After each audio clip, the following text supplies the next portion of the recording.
Greetings and konnichiwa, and welcome to the Onyx Tavern. I'm your host Rick the Barkeep, bringing you episode 197 here at the Tavern, presented by HeroTaku.com. So as of last night, I have finally watched every episode of Dobotsu Sentai Zyuohger.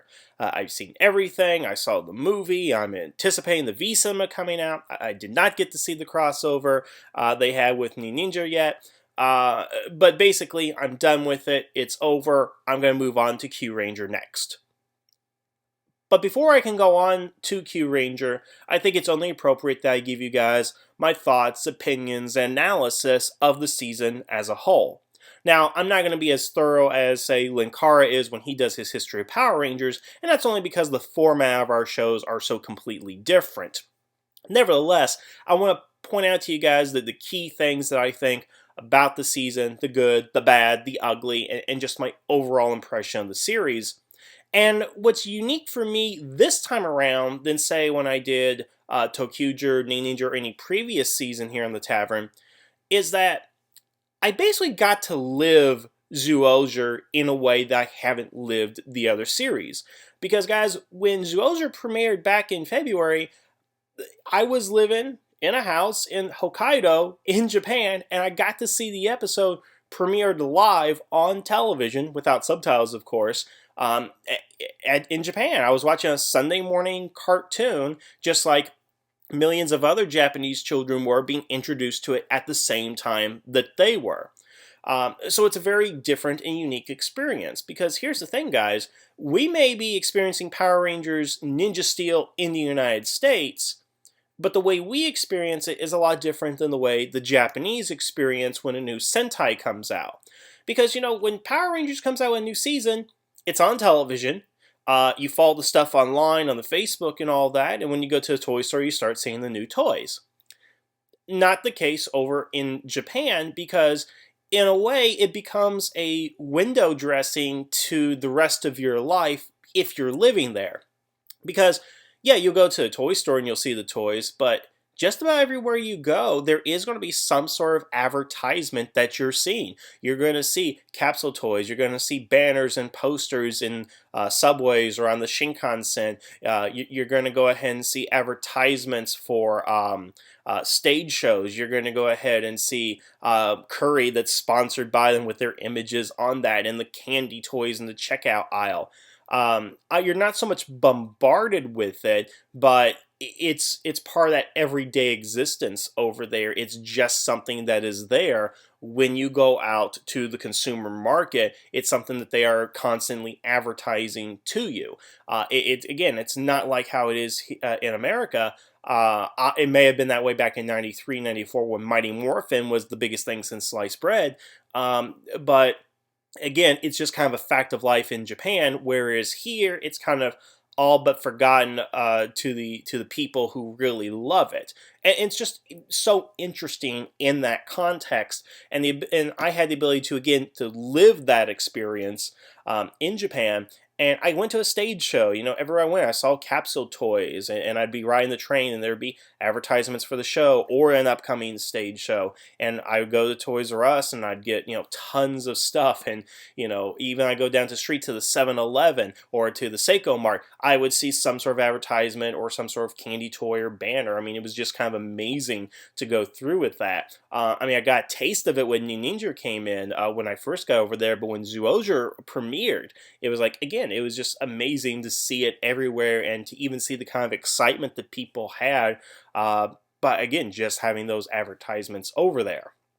But that's neither here nor there in the context of the show. I just wanted to take that little diversion there with you guys to show you that I had kind of a different, more unique perspective on it than I had ever had before.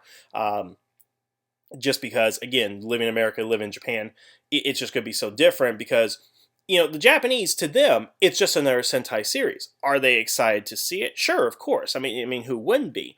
But we obviously have our different opinions here in the United States. And, going to Zyuohger, I'm going to have to say I really haven't enjoyed a Sentai since Killjoy. And let me tell you guys why. It's that when I really started doing the show and I started to follow trends and analyze things a lot more for the purposes of doing these podcasts. I try to get into more details. I try to figure things out. I try to be more analytical about things.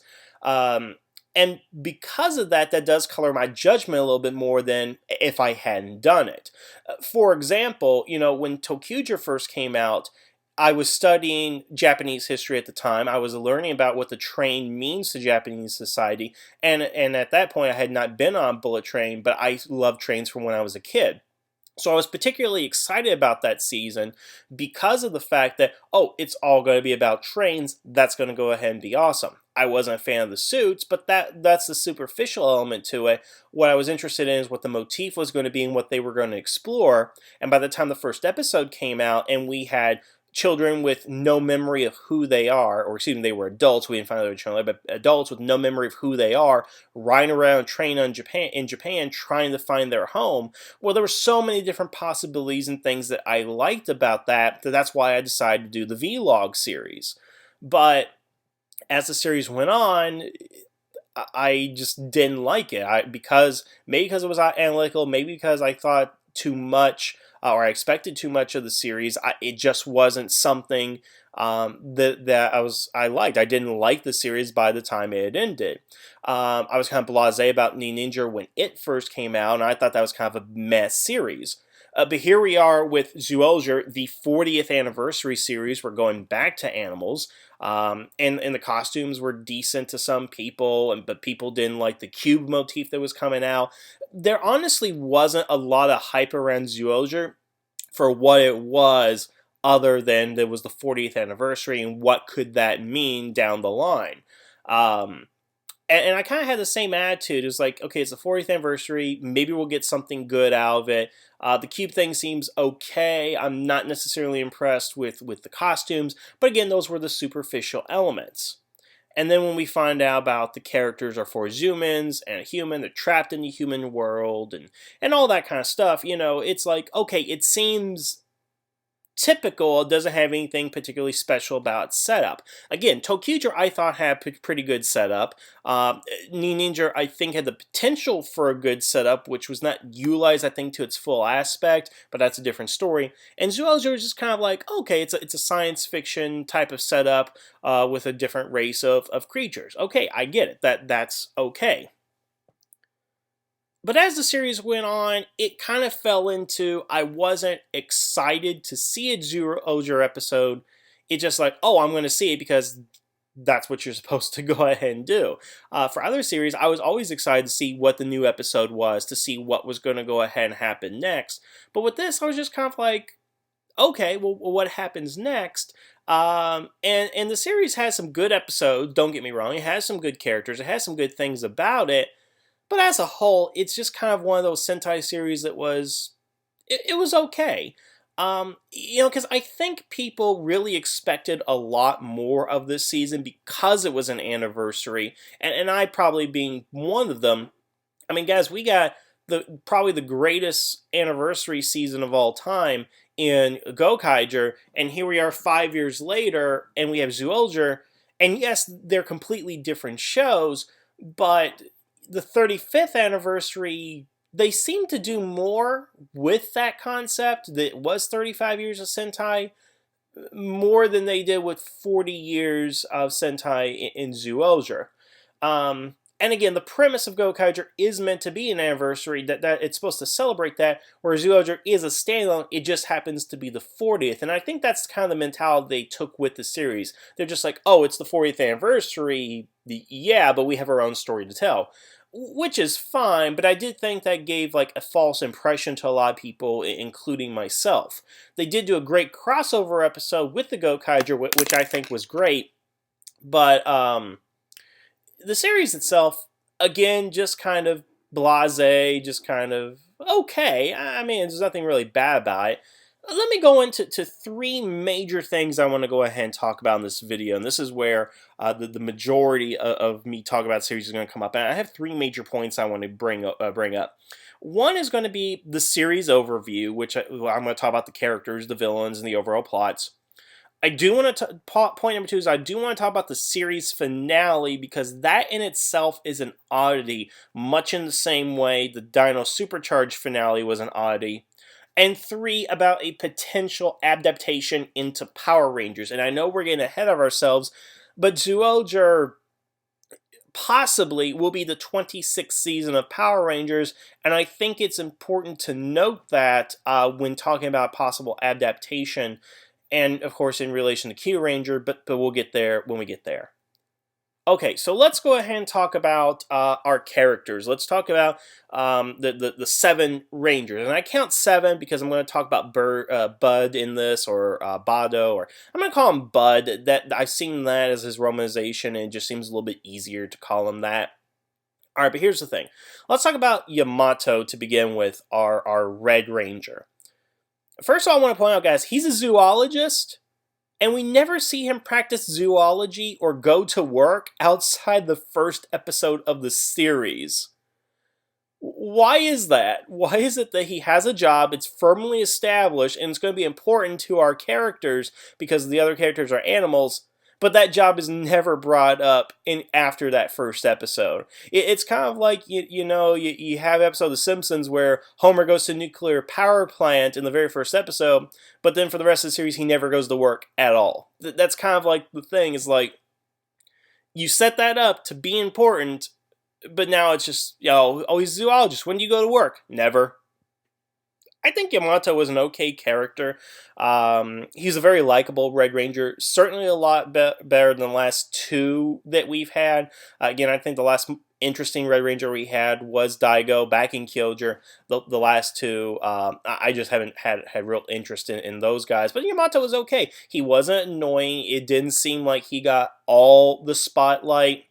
Obviously, he got a lot more character development than our other Zyuohgers, and I don't know if that's by design or not. But he was okay. I liked him. I don't have anything particularly bad to say about him, other than what they really did with him in the series. And by that I mean, so they make him an eagle, then they give him the visor up mode to be the gorilla, and then later in the series, they turn him into Zyuo Whale. He has 3 different modes within the entire series. But all Amu has is big claws on her hands. And all Tusk has is giant feet. I mean, he's the only character that has 3 different modes, not including the world, but that's a different story. He has 3 different Zords. He has his own personal weapon in the Eagle Riser. And of course, he can do the stuff with the gorilla with the visor up, which I've already pointed out. It's unfair that the other characters don't get that. And then he gets a weapon that can destroy the moon and an ancient powerful Zord. And again, he's just the Red Ranger. I don't know, guys. This is going to be a video onto itself one of these days where the Red Ranger is just too overpowered. And if I disliked him, I would be more upset about it. But again, he's a likable character. I just don't understand why our Red Ranger gets all the cool stuff and all the character development. Because of all the characters, of all the main Zyuohgers that we have, he is the one with the most character development. And of course, the second one with the most character development is our 6th Ranger. Jeez, what a surprise, what a shock. I mean, people say it's getting formulaic, but it's getting formulaic to the point where it's annoying, guys. And that's... it's not necessarily a strike on the series, but that's just... I mean, it's not a strike on Zyuohger, but it is a strike against modern Sentai. Because I'm sure there was a time, and I'm thinking of a couple of seasons, where the Red Ranger was not the main focus. Heck, in Mighty Morphin, Jason wasn't the main focus. It did feel in the first, few episodes of Mighty Morphin that they were all equals, until Tommy came in and took over the show. But I digress on that. Seela is also a character that really kind of went nowhere in my mind, because... So again, formulaic, you have to have the tomboy female character and you have to have the very feminine female character if you have 2 of them. They both just can't be feminine, they both just can't be tomboys. You have to have one of each. I don't know why that is exactly, but there you go, and she's the more tomboyish character. Her big thing seemed to be that, yeah, she's a girl, but she can handle herself and she's capable, and she shows that in every episode. But there's no real arc to her overcoming any type of prejudice in a way. It just seems to be, I'm a girl, I'm strong, leave me alone.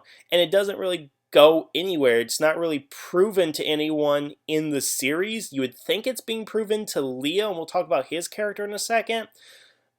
But again, it just goes nowhere, and there's nothing really interesting about her. Yes, she misses her family, but this is the same thing like we had Katie back in Time Force. Katie's missing her family, and that seems to be part of her character, is to miss her family. I don't know. It just seems like something that you could have done more with this character. I'm not exactly sure what, but she was boring. You know, I guess that's the way you put it. Leo, he was actually my favorite because he was fun, he was jovial, he was aggressive, he was loud, he was bombastic. He really seemed to be enjoying who he was and what he was doing. That made him the most interesting character in my mind, and my favorite of the primary Zyuohger. I still don't like that his helmet actually doesn't look like a lion, looks more like a bird, but you've had so many different lion helmets. I guess one of them had to suck, but there you go. And again, it's kind of established early that there's this thing with Leo and Sela, where again she's got this thing where I'm a girl, you don't have to treat me differently, I'm just like one of the boys. And Leo's like, but you're a girl, you're not equal, blah blah blah.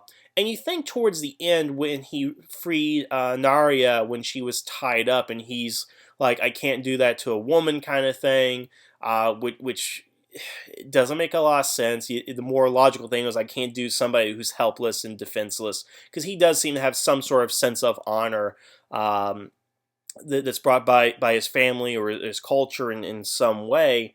But you would think that after, I think it was the fourth or fifth episode, that they would resolve the Lilo dynamic in some way, either romantically, or that Leo does realize the error of his ways and respects Sela more. But that never happens. That episode never comes. It is the same. All of our characters, with the exception of Yamato and Masao, excuse me, they are static characters. They do not change throughout the progression of the series. Amu is the same character at the beginning as we see at the end, as is Leo, Tusk, and Sela. And a couple of the other minor characters change slightly, but again, it's our Red Ranger and Sixth Ranger that get the most change, get the most development. And I find that bothersome because, again, my favorite character was Leo for how he was. Did I want them to change him? Probably not, but to learn a lesson that, made him act a little bit differently, that would have been nice, at least a little bit of something. Tusk is my least favorite, and he was the one I really wanted to like because I really liked the elephant motif that he had, but he was played up as the serious one, the studious one, and that's about it. I couldn't tell you much about him other than he was boring. I mean, what else is there to this character than the fact that he was boring?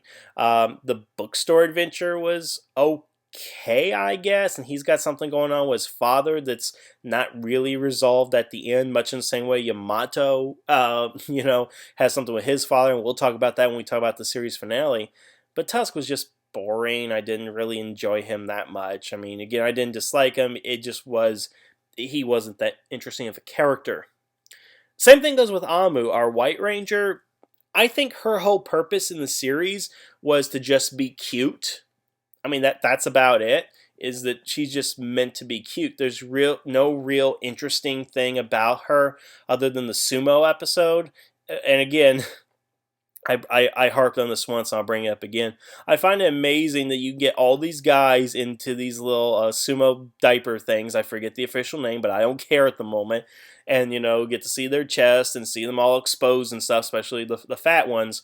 But you put a girl in that thing? Oh, no, we can't show women, we can't show their skin at all. Which is, again, another complaint I brought up, because look at these girls. You don't see any of their skin within the series. They seem so conservative in Sentai over there, which is really odd when you really think about Japanese culture as a whole, but I digress on that as well. I don't have anything to say about Amu. She was cute, she was fun, but there was nothing interesting to say about her.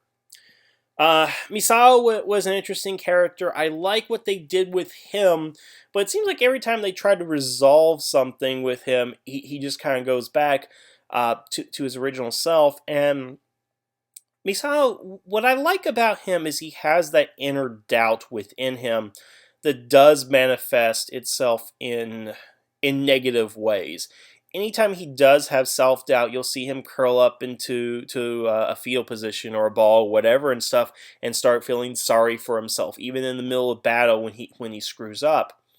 And what I like about that in terms of character is that I think that's how a lot of us do feel at times is we you feel bad, we beat ourselves up too much about what it is we did, even if it wasn't our fault or even if it was something minor that other people may not consider to be very important.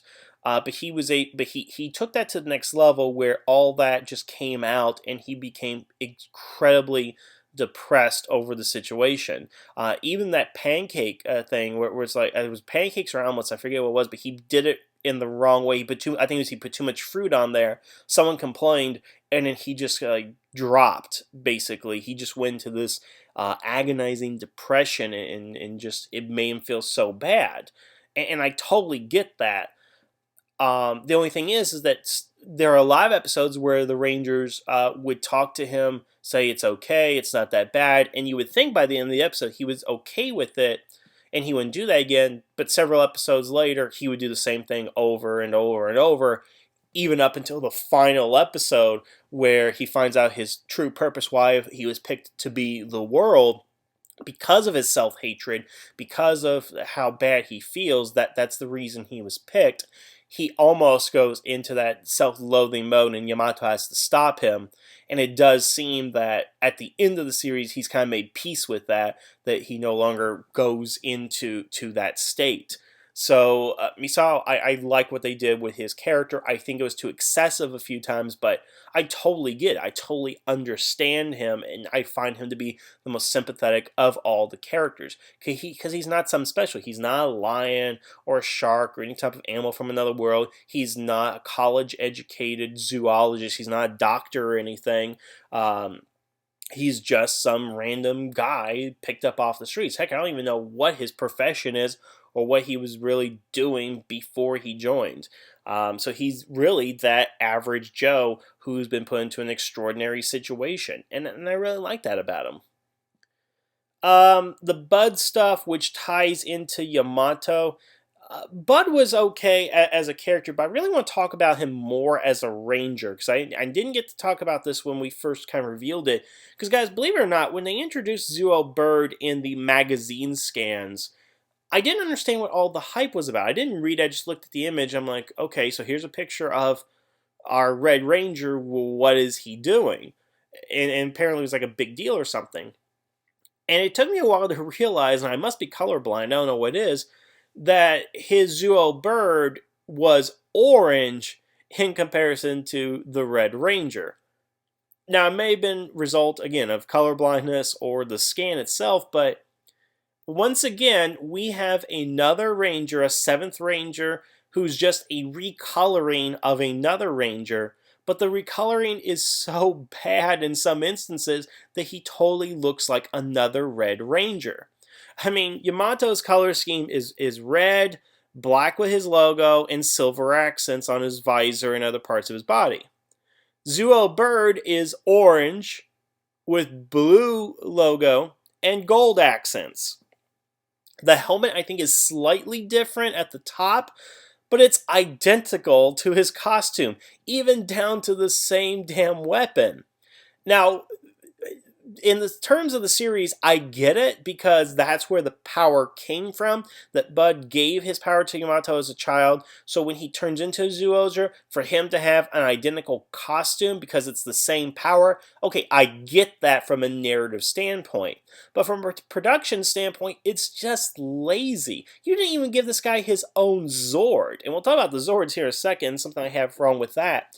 But it's just, wow, guys, it's like so lazy. I thought Tokyo Nanago was lazy. This is even worse. Um, let's go ahead and move on from the Zyuohgers. I do want to talk about some of their human allies. Mario was pointless in the series because he doesn't do anything. He's a nice guy. I like the actor when he's dramatic, when he's talking serious. Oh, he's amazing. He's great. I wish we had more of the serious side of him as opposed to the goofy, funny side that we often saw in the series. Because him acting dramatically, if they could put him in a mentor role or an older ranger role, I would have definitely enjoyed that. I thought he was a great actor, and I wanted to see more of him in a serious role. But when you look at the series as a whole, he's just really a reason for Yamato to not be living with his family, not to be living with his father. Um, and when they do the necessary clip show at the end of the season, he's the one that they explain everything to. He becomes the audience viewpoint character. And I just didn't like that use of him. I wish they could have introduced him having known the secret from the beginning. He would have been their secret ally of some sort and become more involved with the plots. That didn't happen, and I'm glad they got that actor in there for what he did, but it just seems kind of pointless to me to have him in there. And as a small tangent, I do want to bring this up as well. I want to know how the Zyuohgers are actually getting around everywhere in Japan. Because let me bring this up for you guys. Now, not every Japanese person owns a car like we do in America because their transportation system is much different. Their public transportation is much more robust than we have here in the United States. But Mario and Yamato, they live in a tree house somewhere in the forest, which, given a lot of the shots we see in the series, seems to be somewhere outside of Tokyo. And Tokyo is a pretty big place. But every time that there is a major incident or an attack going on, they always have to run from Mario's wooden house in the forest, his treehouse in the forest, to the main city. And what I don't get about this is, like, guys, if you've never been to Tokyo, Tokyo is massive. I mean, it is just beastly, just in its size. And you can't get anywhere by just walking. I'm going to tell you right now, you can't just get anywhere by walking. You have to take the train, you have to take a cab, you have to take a bus, you have to take a car, ride a bicycle. You just can't get somewhere by walking. But the series seems to imply that they walk or run from the treehouse in the forest, from a rural, secluded area, to downtown Tokyo to go ahead and fight monsters on a daily basis. Why don't they have vehicles or teleportation? Because this is something that just always kind of bothers me about Sentai, and this is like one of the worst offenders. First of all, if they're supposed to sell toys like they always say they are, how come they never make motorcycles? You only see the motorcycle toys with Power Rangers. You never see them with Sentai. I mean, there are a couple of exceptions, like the dino bikes from Zyuohger and the dinosaur bikes from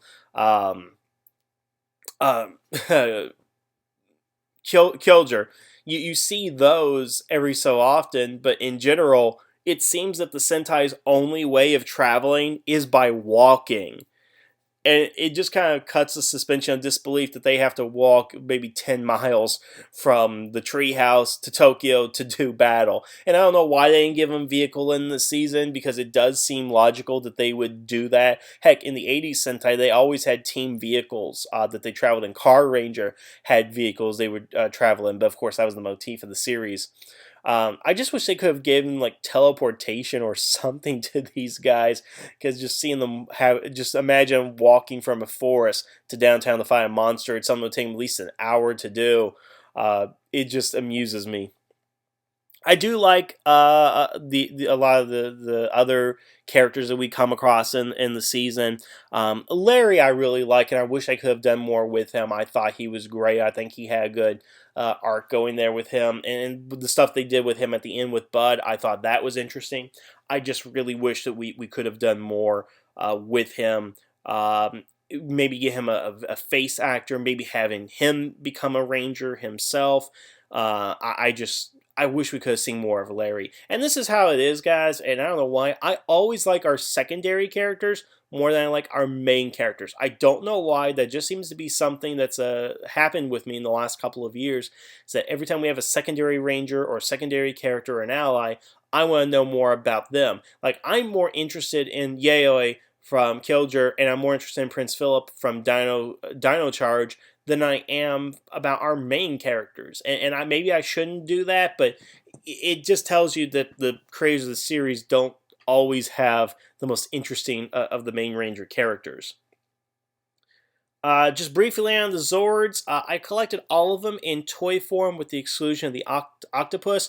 And so, by the way, if you have an octopus and you'd like to go ahead and sell it to me, please let me know and I can send you money via PayPal. The toys were okay. They weren't anything spectacular, but what I do appreciate about this season is there was no collectible device. That was great because, as I've stated before, the toys themselves, the Zords, should be the collectible device. That's what you should be collecting, is the Zords themselves, which is why I'm really dreading having to collect all this stuff for Q Ranger. In any case, the Zords were okay. I'm kind of disappointed with the Ultra Zord, how it's not really a combination of all the Zords. I don't like how the bear Zord becomes a Panda Zord. It could just change at random, and it only did that for like 3 episodes. And just one final thing. The final attack that the Ultra Zord at the end of the series does, or when it's introduced, is it shoots out basically a astral projection, if you will, of all the different Zords, charging up to them. Similar to what we've seen in other seasons. But the kicker is that after 10 of these, they count to 100. They count from 1 to 100, but we only have 10 marked Zords. So what they actually do, if you notice, you do see the recolors for the zebra, the platypus, the owl, and the leopard in there. But then you see like a purple version of the whale, you see an orange version of the eagle, you see like a black version of the lion. You see all these different versions coming in and attacking. They go by so fast you really can't pause to see. You can't drop it frame by frame to see what those animals are. So what I'm really wondering is, like the same way they had for Gal Ranger, did they plan out 100 different cubed animals? And if that is the case, what are those animals? Do they have an actual list of what those animals are supposed to be? I mean, if it's a black lion, is it supposed to be a black lion? Is it supposed to be a panther of some kind with a mane? I don't particularly know. If the whale is purple or something like that, is that supposed to go ahead and be a orca, maybe? Could it be a different kind of whale? Because it's supposed to be a blue whale, which is what the cube whale is supposed to be. And again, if there is an orange bird, does that mean that it belongs to Bud? Is that's supposed to be his Zord? I don't think they really thought this through, and I'm really curious to know if they made 100 individual models for each of those Zords. And if it is just recolorings, do those models actually exist? And is it something they're going to come up with later when they do a premium Bandai exclusive? Are they going to come up with like more Zords from the series? That's what I'm really kind of curious to see if they're going to do something like that. And one other thing I want to point out, I don't understand this damn numbering system, because the implication in the series is that Zords 1 through 6 belong to the Zyuohgers, and that 7, 8, 9, the crocodile, the wolf, and the rhino were made by the Death Galleon, that they are artificial, that they are not officially part of the Zord system. Yet, they can combine with the other Zords. Why would Genis and the Death Galleon design them to combine with them in the first place if he's making evil Zords? Further, the cube whale is stated to be the first cube Zord, but if that's the case, why is its numbering 10? And if it's numbered 10, why is it first if it's number 10? And who are the actual 7, 8, and 9 Zords if the ones made for the world are actually artificial to begin with? And again, how can they all combine into one Zord if that is the case as well? There's a lot of questions about the continuity, about the history and the backstory that just don't make any sense, and I really wish they would go ahead and address it. But we're just supposed to buy it. Oh, they create new Zords and they have the same numbering, but let's forget that they were not actually part of the original Zords to begin with. And again, the only reason they got the cube gorilla is because they met Larry. What if Larry had been a different animal? Would it have been a gorilla? I don't know. Maybe I'm thinking too hard about that, but I'm thinking more than the series does. Just briefly before we go ahead and get to our next major point that I want to make, I do want to talk about the villains. Um, my interpretation of the villains when the series started and up until about the end was that I thought the villains were supposed to be some sort of straw man argument about the evils of video games, video game addiction, and how you become desensitized to violence. Because the Death Galleon, their game as they call it, or the Blood Game, is essentially them toying around with real lives just to amuse themselves. That they're just looking for fun, they're looking for kicks without the value of other life, in this particular case, human life. And I really thought that was going to come to a head, that they were going to make some sort of social commentary about it, given the nature of both gaming in Japan and the United States, because those are the two main countries where that particular message would be very relevant. Not to say it's not relevant in other countries, but given the audience that primarily watches both these shows, or but watches that show, it makes more sense to target towards that. But they use gaming as a motif, but they never go into what that means. They don't go into why it is this game design kind of stuff. None of the characters have a game motif at all. It's just that it's a game, and you can draw the parallels to gaming addiction, and again, the desensitizing nature. Uh, but again, like, you would think Jack Thompson would take something like this and turn it into an argument for why the Senate needs to ban violent video games or something. You would just think that that's something they would go with, and that the series would address it, but they never do. They never bring, I mean, they say that the game is bullshit in the series, and it is, but they don't bring up, the type of people they are, addicting themselves and making their entire life just about a video game. And guys, check out Gaijin Goomba's video. I mean, there are people in Japan who isolate themselves in their rooms for years just to play video games, or just to follow certain animes, or obsessing with certain aspects of the pop culture over there. It's a real epidemic, and it's a real problem over there with a lot of young Japanese men, not so much for women, but it is a real thing going on there. And you would think that the Death Galleon would speak to that and show these are the negative side effects if you cut yourself off, if you get into this stuff too deep, and if you lose connection with humanity. Because guys, that's what the series is about. It's talk about connections with people, connections with the rest of the world. And you would think the Death Galleon represents a disconnect of the rest of the world through obsession through video games.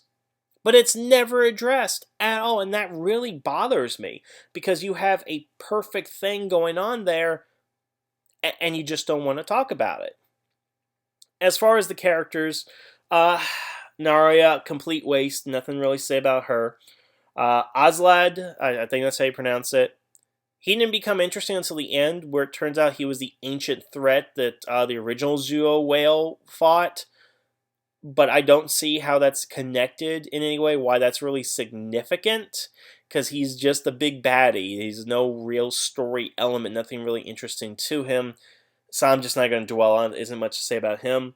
Kuval, I like the idea that he wanted revenge on Genis, that for his planet being destroyed, but man, they wasted the potential there.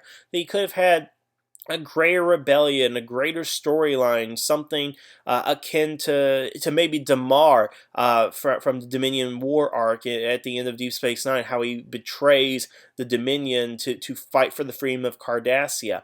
I mean, that's why I thought when he's like, you destroyed my world, I'm going to get revenge on you, the first person I did think of was Damar in that type of story, even though they are a little bit different. But there is no real revenge story in here. There really isn't much. Yeah, they spent an episode or two on it, but he's gone to an episode after he reveals. And, here's the thing, too, is they do talk about fear and how Misao takes his fear and turns that into a positive, but how Kuval has succumbed to his fear and now is just following blindly Genis, and that leads him to his death. If that was explored a little bit more, how he's crippled by fear, fear of death in this particular case, that could have made a lot more interesting story, but no, it's just hinted on. I guess we're supposed to draw this interpretation without actually having the series explore it, and that's what really bothers me. Bang-rae is probably the most interesting of the villains, and again, he was gone far too quick because he manipulated the Rangers. He used their darkest fears when he brought Yamato's mother, the memory of his mother from being dead, and killed her all over again. And then when he tried to kill Yamato's best friend to drive him mad, basically. Oh my goodness. I mean, that's the type of stuff that I'm talking about, guys. That's the kind of stuff I want to see from villains. Bang-rae was the best villain in the series, and he was just a hunter. Not even a bounty hunter. He just he wanted to kill large animals. He's like that dentist that killed that lion, and that's all he was. But then he knew how to manipulate our heroes, and that was great. I really liked that. I wish they would have kept him around. He was just much more of an interesting villain than anybody else we got there. And Genis, he doesn't do anything in the whole series. We don't find... The Rangers don't know what he looks like until like 4 episodes till the final. And his big secret at the end is that he's a bunch of the foot soldiers combined together into a giant monster? What? What does that have to do with anything? Yes, he looks at himself as a perfect being, and obviously he looks at everything below him as a lower life form, but how did he come to be? How was he formed exactly? Why is he doing the blood game? Why does he feel the need to be amused now? Why is this? There's a self-hating within him. I don't get it. We are literally told this information like 10 minutes until the end of the series, and it means nothing, guys. I don't know. The villains just kind of sucked, other than Bang-rae. That they had potential, they had good things to do with them, but they just didn't do them, and I really don't know why.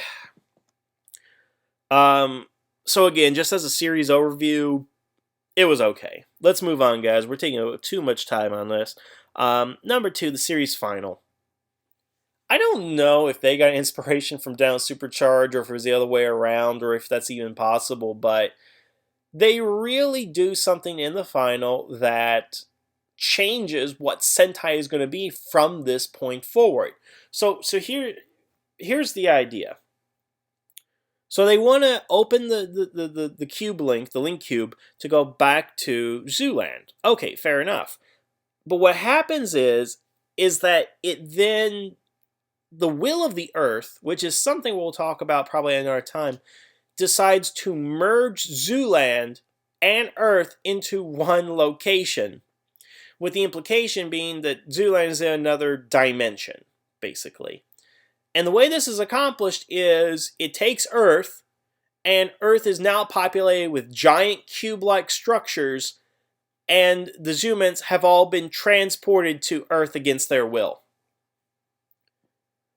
So now, we have an entire world full of 6 billion people, and possibly up to 6 billion new animal citizens across the world. And yes, it's across the world, because if you look at the image, it seems like these people are being dropped all over the place, not just Japan.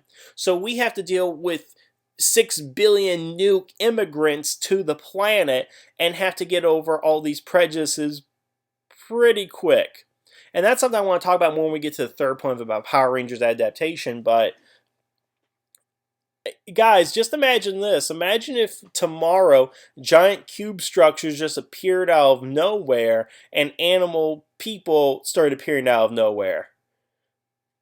That's crazy, guys, because here's the thing. First of all, those cube structures that are coming in, where are they from? I mean, or where are they replacing? What are they replacing? Because, guys, it's not like that every single cube structure went to a place that was vacant, like an open field or something like that, or a forest. No, they are in, like, the middle of the city. So are they blocking traffic? Did they replace another building that was standing there, or a tower? Where did they come from exactly? And then we have the fact that all the Zoomans have been transported there.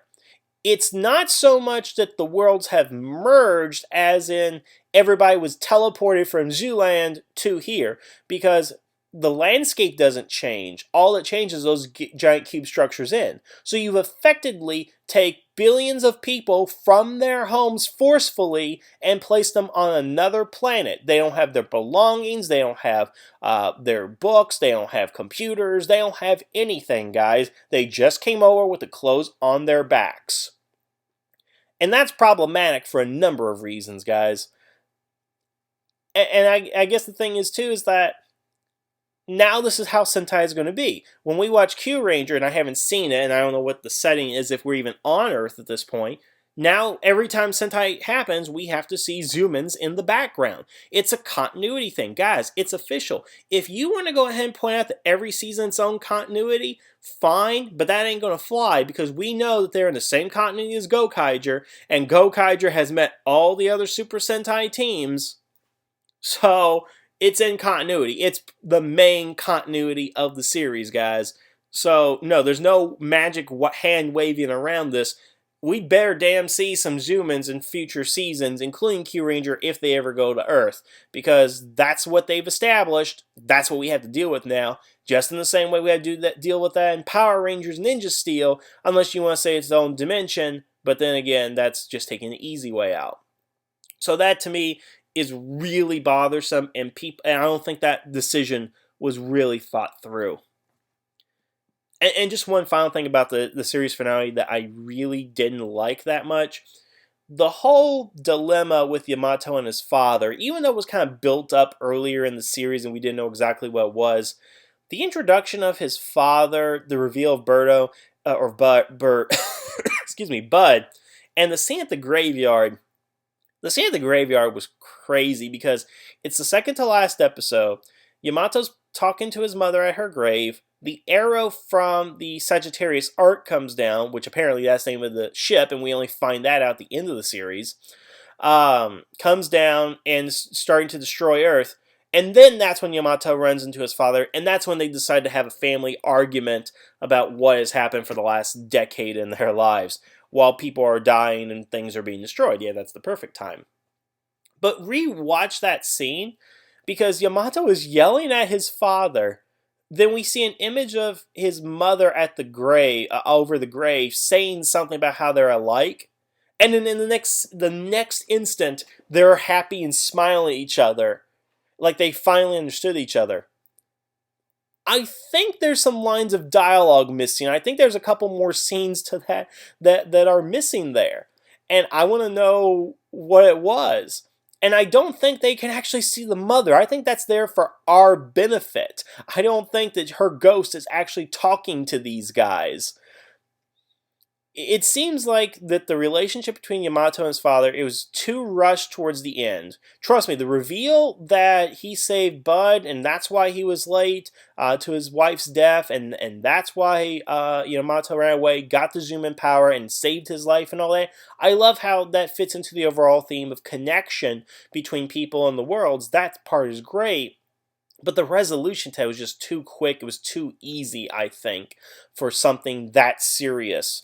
That Yamato has had to deal with through pretty much all his life. Because I think in the series, he's got to at least be 22, 23, maybe 25, depending on when he graduated from college. And he has to be no more than 8 to 10 years old in the flashback. So again, that's, at least 15, almost 20 years could be somewhere that he's had to deal with this. So it just seems too too easy, too simple. So not to take too much more of y'all's time, I do want to talk about the possibility of making this show into an adaptation of Power Rangers. Now here's the big thing, and I was going to talk about this in another video, but we'll talk about it here. Maybe I can elaborate on it depending on what we find out in the future. But the implication is that Bandai, I don't know, that's something else, but Bandai, the implication is that they want to skip Zyuohger in favor of doing Q Ranger. Because apparently the cube motif will not sell well. It is part of their big thing. Okay. First of all, why are we letting the toy company decide what Saban's going to adapt in the Power Rangers? That seems backwards in my mind. But I think, from what we have from Zyuohger, I think this should be the 26th season of Power Rangers. And I'll tell you why. First of all, what's actually great about the footage is not footage where you have to edit out a lot. You don't have to edit around certain things, and it's really generic enough that it can go ahead and work. Now, what do I mean by that exactly? Take a look at, for example, Megaforce and Super Megaforce. With Megaforce, you really had to edit out and edit around the whole angel motif. You had to edit around the fact that you introduced characters earlier than what they should have been in the Sentai. Like, for example, when they're fighting the main bad guy from Season 1, Robo Knight is not absent because they decided to introduce Robo Knight before the Sentai counterpart, and thus they had to artificially keep him out of the fight. And then we get to Super Mega Force, you have to edit around the fact that we're not adapting certain Sentai teams, so we have to edit some out, edit some in, put some new footage. It's a big mess. You really don't have to do that with Zyuohger. The footage is generic enough that you can work with it without having to add or subtract a lot or even try to add context to it. I think it's just generic enough that it could work for a season of Power Rangers to where this could be like Lost Galaxy Part 2, where you could put them into outer space and it's not really going to be that noticeable of a difference, I think. I think it could work like that. So what I'm saying is it's versatile footage that you can make it into anything you want. But I would also say that I think you need to adapt the Zyuohger aspect of the series, because here are the two things they should do. If they're going to do the Death Galleon, I think they need to talk about what they're going to do with the gaming thing. I think that needs to be something that they bring up, that they have with the characters. They can make the characters say what they want, or they could do human characters, but I certainly do think that they should bring up the gaming aspect. That should be brought in there. But I think with the Zyuohger aspect, what we have with the final episode, I think this would be a great vehicle for Power Rangers to make a statement about the Trump administration, the Muslim ban, the racism this country's going through, all that kind of stuff. Now, is it going to be a couple years displaced from that kind of stuff? Certainly. But until Trump is impeached, I think that stuff is going to go ahead and stay with us through the rest of his administration, and God forbid, the next 8 years if he happens to get elected again. As you can tell, I am not a fan. But I think because of the way the Zyuohger race is put in there, you can totally do stories about segregation, racism, discrimination, about a government that doesn't want these animals here because of the type of threat that they pose in some regard. And this is something you could do throughout the series, where maybe the Zyuohger connection is known, or they start to work with each other. Because what's interesting about this, and you can tie this into other Power Rangers, we know by 2025 that the Earth is going to be homogenized with other alien races, but this could be the series where we take those first steps into that we have to. I mean, we found out in Mystic Force that we had to live with the forest creatures, but that was just one town in Briarwood. But now, what if the series has Zyuohgers being introduced, and after all these wars and aliens and other things that have been attacking Earth for decades now, that they're distrustful of the Zyuohgers, and the whole plot of the story becomes trusting them through a team of Power Rangers, that maybe the government gets together, or one of the governments, to make a team of Power Rangers that are Zyuohgers or Zyuohger mix of some kind, and they're there to be that symbol. They distrust them somewhere in the series. Something happens where they can't be trusted. You bring the whole Bangre making clones of them kind of thing. And there's political tensions, and the president of the United States wants to ban all Zyuohgers from entering the country because he thinks they're all racist, or he thinks they're all terrorists, and everybody in Georgia is a racist and stuff, which isn't far from the truth. But you guys get the point there. You can totally do an allegory regarding segregation of minorities. Use the Zyuohgers as your vehicle of doing that, because this is science fiction. You can totally do that. And you can make a commentary about the current administration and basically what they're doing. You can put that political stuff into Power Rangers, because, guys, that is what science fiction does. And I don't care what you say, Power Rangers is science fiction first before it's a children's show. Because you have children's shows, but they're not all science fiction, are they? They're children's shows. But this is a true science fiction piece, and like Let This Be Your Last Battlefield and tons of others, Measure of a Man, let this make a statement against the administration that we all need to live in harmony, because Power Rangers' message is about living in harmony, goes all the way back to Mighty Morphin. It's emphasized in SPD and Mystic Force and a couple of other seasons, but here is where we need to go ahead and talk about it. This is where we need to bring it up. And again, that's in 2 years from now, so this will be 2019, 2020. Heck, it'll be right around the next time there is going to go ahead and be an election in the United States, and to have this message to the youth culture out there, talking about how you need to accept other people, no matter what their race, religion, or whatever is, that needs to be shown to the younger generation. That message needs to be out there. So I certainly think that you can develop Power Rangers from Zyuohger, and you can use the elements in that series to make a point in the real world, and thus add depth, add complexity, make something interesting of Power Rangers. And I do think Power Rangers is going that direction right now from the movie. I think if the movie is a hit and we want more serious Power Rangers, I think it's going to trickle over into the television series to some degree, where we can do this type of show within a 2-year period and adapt that footage. So that's all I really got right now. I mean, I've been talking for almost an hour at this point about the series. Long and short of it, it was okay. Would I watch it again? Yes. Would I recommend to other people? Yeah, I guess so. I mean, there's other Sentai I'd recommend before that, but it was still good. It was enjoyable, and I'm really interested in getting over the Q Ranger and seeing what they're up to. So I really want to know what you guys think of the series. Leave your comments below. Let me know, who did you like, who did you dislike, what characters, what plots, what stories. What do you guys think about the final, and what do you guys think about this ultimately becoming a Power Ranger adaptation? Is that something that you guys would like to go ahead and see? Well, I want to thank you guys for listening. Have a good evening, and the tavern is now closed.